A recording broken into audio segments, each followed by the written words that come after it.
مټر او چرګې کې به پلاو پخو چکن کې که نه داسې زبردست او اسانه غونته کې ریسیپي در کوم که نه او داسې مزیدار به لګي که نه چې تاسو به په خوند پوه شئ. لکه مونږ پخو اکثر مساله جوړه کړو بیا پکې مونږ دا روجي واچو، خو دا بالکل یو ډیفرنٹ طریقه ده، لکه بدله طریقه ده او ریسیپي اسانه ده.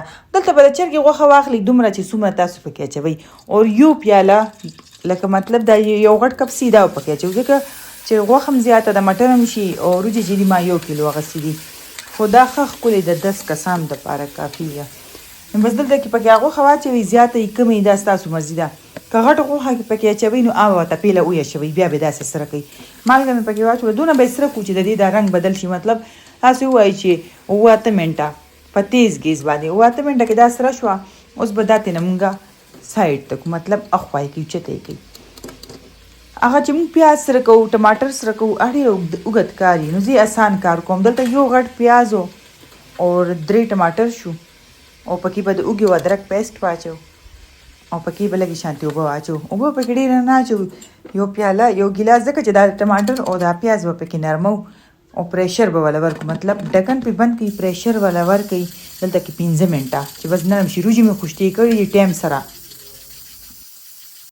نو اوس دلته چې ما کوکر نه ډکن اخوا کا، نو دا مساله چې کومه ده دا ټماټر پیاز دا داسې ښکلې نرم دي تاسو ته ښکاري. بس صرف د دې چې اوس څونه دی کې مونږ سمسې زیات دغه کړو دا به غش تاسو یې پیلم حل کولی چې خو زه به اوس دې سره اوس مټر واچوم پکې، ځکه چې دا چې مټر سره خوځي را خوځي دا خو نرم دي، دا خپله پکې حل شي. مټر پکې 1 کیلو اچوئ، 1.5 کیلو اچوئ، تاسو د مرضي د خروج کې چې څومره زیات مټر یې دومره ښه. مټر هم په 2 قسمونه دي، یو کلک دي یو نرم دي. چې کوم نرم مټر دي خواږه مټر هغه دومره زر بس داسې چې سرکې به پاخي. دې کې ما اوس ګرمه مساله واچوله، سور مرچکې مې پکې 1 چمچ واچولو، ګرمه مساله مې پکې دا د مونږ وریجې پې څه خورو مې په هغې باندې مې پکې 2 چمچې واچوله او بیا مې په ډکن کې خو داسې یو 15 منټو پس تاسو ته ښکاري. دا زه اوس سره کومه سره کولو مقصد دا دی چې دې کې کوم لا لږ لږ ټماټر سي چې دا بیخي داسې تار په شانتې شي. مساله چې کله هم جوړوئ ښه یې سره کوئ. بیا پکې مونږ هغه چرګې غوښه هم واچوو او وګورئ بس دلته به یې خس لږ شانتې مکس وي کړو. دلته یې زه به سره کولو ضرورت نشي ځکه چې غوښه خو سره ده، خو بیا هم پکې ما لږ شانتې دغه واخیستو ټایم. او مونږ کره یو داسې دغه شته لوښی چې هغه دغه نه خوري، روجي نه خوري. نو دا لوښی ورته زه کوم چې روجي به یو څوک به یې خوري نه دا که نه ناروا. نو هغه مې هغه له بیل کو مایل څه به وله اوس بیل نور شی نه پخې یا به سالن پخې، خو بس دکه شانتې ورته تیار کړه. بس خالي مې وله مکې کټوۍ مساله واچولو. دغه شانتې دا سالن هم تاسو جوړولی چې که سالن جوړوئ نو دې کې به ګرمه مساله کمه او د کټوۍ مساله زیاته واچوئ. دا بیا کټوۍ تیارېږي، لږې اوبه پکې واچوئ چې نرم شي.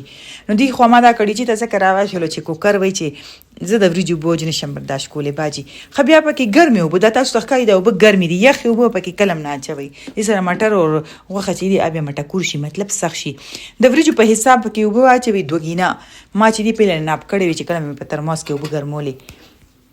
او دلته چې کله دا جوش واخلي یو 15 منټه جوش ورکړئ چې دا غوښې نه ښکلې یخني تیاره شي، په دې ښوروا کې ذایقه راشي او سره لږ مټر هم نرم شي. نو 15 منټه چې ښه زبردست جوش وکړو تکړه مټر، نو بیا پکې ما روجي واچولې. او تاسو ته ښکاري دا کړاهي کې چې کوم دغه دي دا سر په سر دی.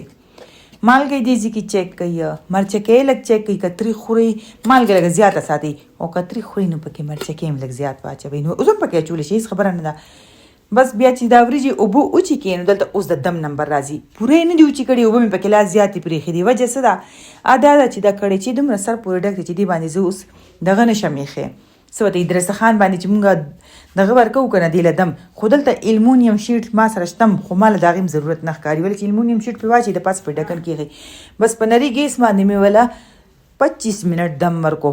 څومره 25 منټ دې کې اوبه ما زیاتې پرېښې وې مایل چې هغه دغه شي او دې سره به ښه نرم هم شي او دانېدار به هم شي که نه. چې روجه کله هم دغه کوي نو لږ صبر ورته کوئ چې اچوئ یې چې هغه لږه شانتې خپل ځان کې سیټ شي. دا ما باندې ټایم ناوخته دی نو زه لګیا شومه. بس ومې لړلې دا اوس تاسو ته ښکاري دی کې داسې لږه نمي شانتې ښکاري، خو دا نمي پکې نه لږ شانتې چې داسې یو 15 منټه وځي. 15 منټو کې دا بالکل هم یخېږي نه. نو دا داسې وریجې چې دي دا نمي جذب کړي ځان کې، چې مطلب کله ګیس هم بند کړي.